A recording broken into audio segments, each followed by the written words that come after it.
Cómo vivir la palabra con el Padre Pablo Antonio Méndez. El Señor es el lote de mi heredad y mi copa. Mi suerte está en tu mano.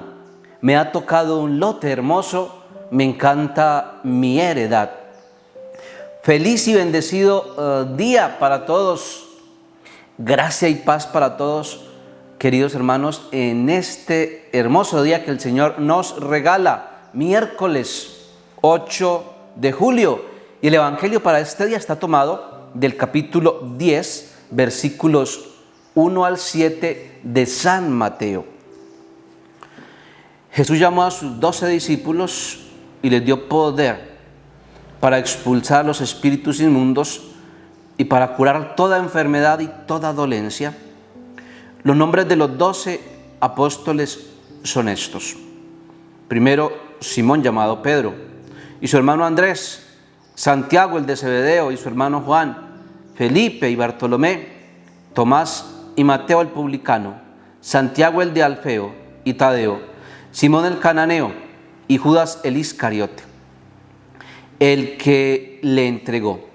Jesús envió a estos 12 después de darles las siguientes instrucciones: no toméis las rutas de los paganos, ni entréis en poblados de samaritanos. Dirigió más bien a las ovejas perdidas de la casa de Israel. Id y proclamar que el reino de los cielos está cerca. Palabra del Señor, gloria a ti, Señor Jesús. Qué precioso este evangelio que Jesús nos presenta hoy. Y el seguimiento de Jesús tiene unas etapas. El seguimiento de Jesús es un proceso. Todo en la vida requiere proceso. Todo en la vida no puede ser así, de una, rápido. No, todo en la vida requiere una pedagogía, un proceso. Y Jesús es el mejor pedagogo, el mejor maestro. Por eso este evangelio nos presenta las etapas del seguimiento de Jesús. Primera, el discipulado. Jesús aquí llama a sus discípulos. ¿Quién es el discípulo? El discípulo es el que aprende, el que está en la escuela del maestro, el que está en el taller del maestro, el que está conociendo al maestro.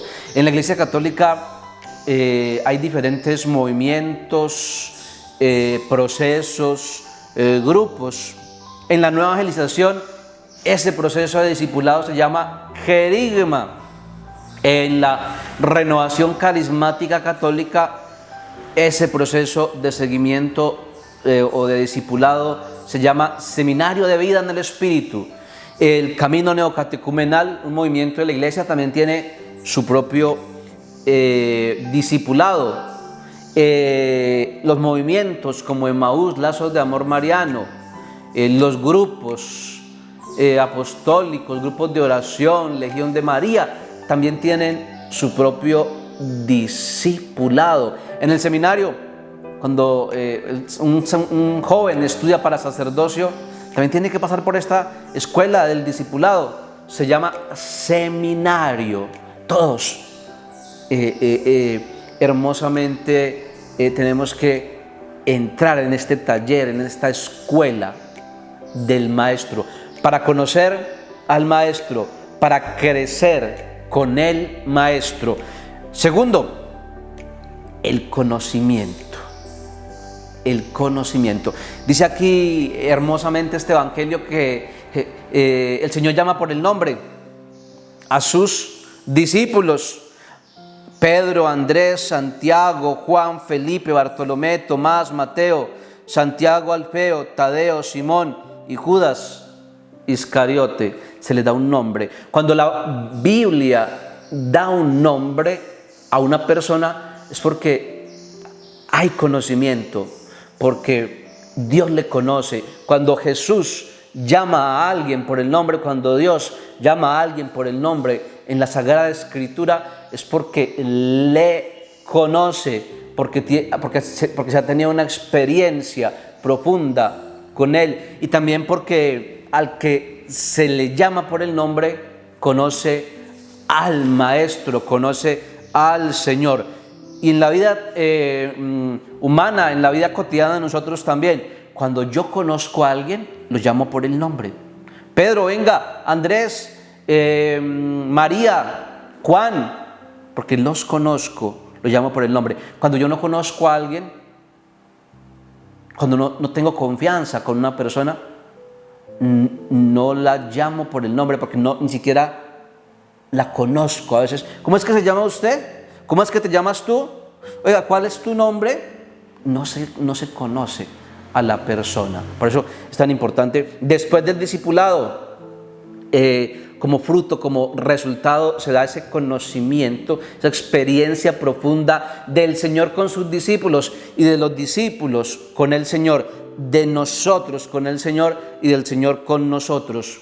Y ahí ya se puede pasar a la siguiente etapa, se puede dar una misión, un envío, que es la tercera etapa del conocimiento de Jesús o del seguimiento del Señor, el apostolado. ¿Y quién es el apóstol? El apóstol es el enviado. Dice aquí el Evangelio que Jesús envió a los 12, los envió a anunciar su mensaje. No se puede ir a una misión, no se puede tener una misión en el seguimiento de Jesús si antes no se ha pasado por el discipulado, por el conocimiento, si antes no se ha tenido esa experiencia a través de recibir un nombre en el seguimiento, y si antes no se ha tenido ese encuentro personal con el Señor. No se puede ser apóstol si no se es enviado. Uno no puede proclamarse, o mejor, autoproclamarse apóstol. En el seguimiento del Señor, para ser apóstol hay que ser enviado. Dice aquí el texto, Jesús los envió. El apóstol es el enviado por la iglesia, el enviado por Dios, el enviado a una misión. Yo no sé por qué personas hoy abren un garaje y ya que son, y que predican y que sanan y que hacen milagros y que... ¿Quién los envió? ¿Quién los envió? Para ser apóstol hay que ser enviado. Condición esencial, hay que ser enviado por el Señor. A mí me envió a esta parroquia donde estoy el obispo. El obispo ha sido llamado por el nuncio, por el Papa a través del nuncio a desempeñar ese cargo. Y así todos en la iglesia hemos sido enviados a través de un sacerdote, a través del obispo, a través del nuncio, a través del Papa. Porque el Señor ha confiado la iglesia en manos de los hombres, pero Él, a través de su Espíritu Santo, es el que envía y dirige esta iglesia. Y cuarta tarea fundamental en el seguimiento, en el conocimiento de Jesús. Primero, el discipulado, es decir, el conocimiento. Segundo, esa experiencia profunda cuando se recibe el nombre. Tercero, el envío. Nadie puede autoproclamarse apóstol, se tiene que ser enviado. Y cuarto, a una gran misión, a una tarea fundamental. Lo dice aquí el Evangelio: vayan y proclamen que el reino de Dios está cerca. Vayan a las ovejas perdidas. La tarea fundamental de evangelizar. En el seguimiento de Jesús, ¿cuál es la tarea más importante del discípulo, del apóstol, del enviado del Señor? Evangelizar. ¿Pero evangelizar a quiénes? A los que conocen, evangelizar a los que ya saben de Dios, evangelizar de manera especial, dice aquí, a los que no conocen a Dios, a los que están alejados de Dios, a las ovejas perdidas. Allá es donde debemos llegar todos nosotros. Por eso, siéntete, querido hermano y hermana, agradecido con el Señor, agradecido con esta iglesia maravillosa en la que el Señor nos ha puesto, nos ha colocado para que recibamos su mensaje, para transmitir su mensaje, porque es el mismo Señor el que a través de su iglesia nos ha llamado, nos ha escogido y nos ha dado una gran misión. Queridos hijos, que la bendición de Dios repose sobre todos ustedes en este hermoso y bendecido día, en el nombre del Padre, del Hijo y del Espíritu Santo. Amén.